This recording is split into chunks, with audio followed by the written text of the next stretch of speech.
Story number 2 that came across my desk just this past week that underscores the importance of financial literacy and why people need to be making better decisions when it comes to their financial choices. Story number 2, this one is an annual one, so I've seen it before, but it was just recently done by the folks at Morningstar. It is Morningstar's annual Mind the Gap study.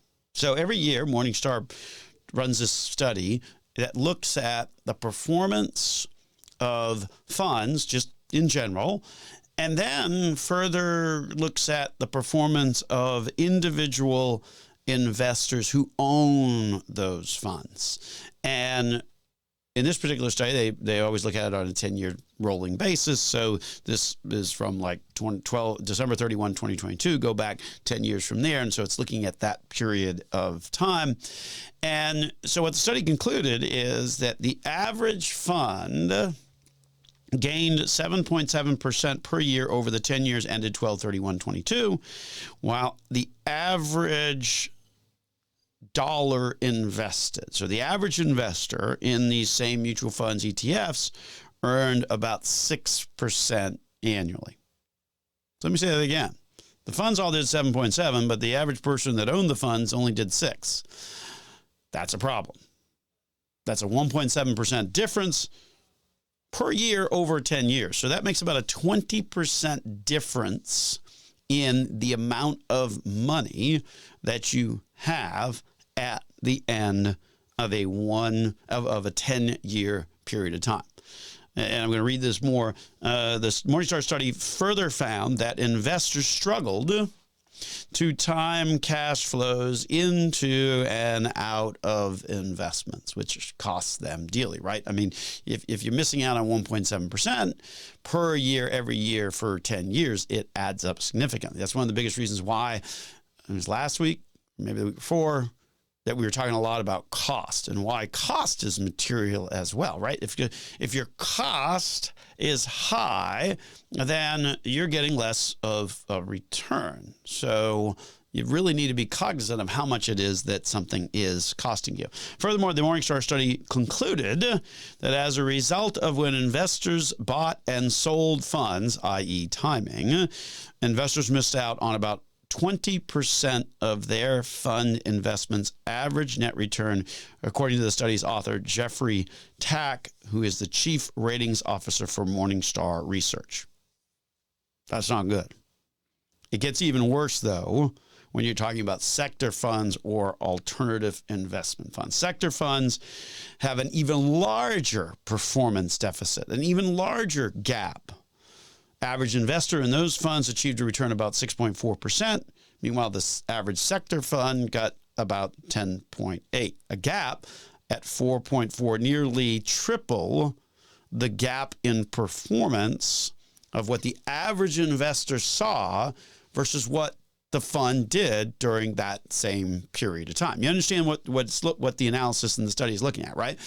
It's looking at, okay, if I'm an investor and I've got $1 in the fund, how good was the return that investor had, and then comparing it to just simply owning the fund straight on through that 10-year period of time. Well, that's the performance gap that we're talking about. So if it's 1.7% across the board on kind of the normal cross-section of funds and ETFs, added up over a 10-year period of time, that's about a 20% difference. If you start getting into some of these more exotic sector funds or alternative funds, the gap gets even bigger. In this case, in sector funds, the folks at Morningstar concluded that it was a 4.4% gap per year. That's a 50% difference in what you'll have over a 10-year period of time. And we get it. Sector funds are really cool to have, right? Imagine having like an AI fund, right? An artificial intelligence fund. That would be really kind of fascinating and neat. And, oh, man, I got to have that. But the problem is that those sector funds have a tendency to be more volatile. And then that volatility, yep, you guessed it, gets people's attention.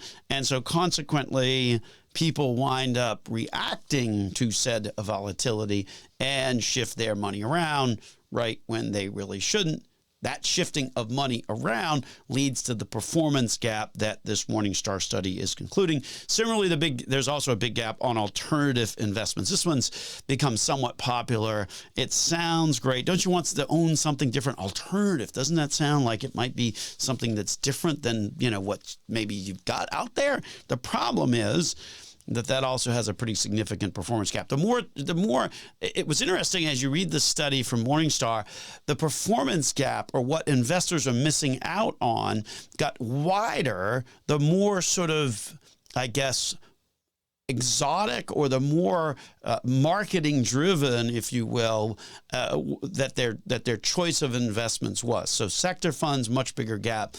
Alternative funds, much bigger gap as well. So beware, as the study is entitled, Mind the Gap. The reality is that your reactions can and will cost you significantly. Remember, money is such an emotional topic. Folks, that's why the very first chapter of our book talks all about emotions, talks all about the things that can impact you on a regular basis. So we're going to talk a little bit more about that in this section, of the program. But let's take a moment and just welcome in our listening audience. You're listening to Dollars and Cents, where we help you make sense out of all of life's decisions involving your dollars. Central Florida's longest running radio program, also one of the top 25 financial planning podcasts on the World Wide Web. My name is Joel Garris, certified financial planner, and of course, a certified financial fiduciary with Nelson Financial Planning, where we got a team of great folks, all of whom happen to be certified financial fiduciaries as well, that stand ready, willing, and able to help you improve your life with a cost-effective and successful financial plan. So that's one of the reasons why Chapter 1 of the book talks about emotions, because if you're going to talk about anything about investing or anything about financial choices, then you can't ignore the fact that we are human beings, and human behavior makes an impact on how we ultimately make those choices. Think back to the things that we've been talking about so far on the program. The Millikan study that said that 43% of Americans think they're financially literate, but really aren't. The Morningstar annual performance assessment, the Mind the Gap between what the performance is on investments versus what the average investor got, that is a significant 20% difference in terms of what you could have had over the course of a 10-year period of time. And if you're going into some of this sector or alternative funds, the gap is even greater. The shortfall that people have on a day in and day out basis is so dramatic and adds up to so much over the course of a 10-year period of time. That's why the book, Chapter 1, starts with the conversation about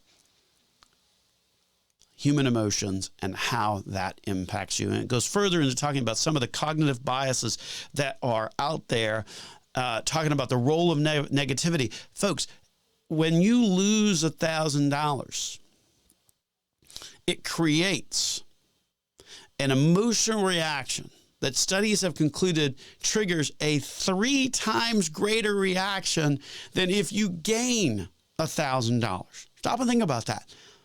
It's a 3x more powerful emotional reaction on a negative versus a positive, even if they're exactly the same number.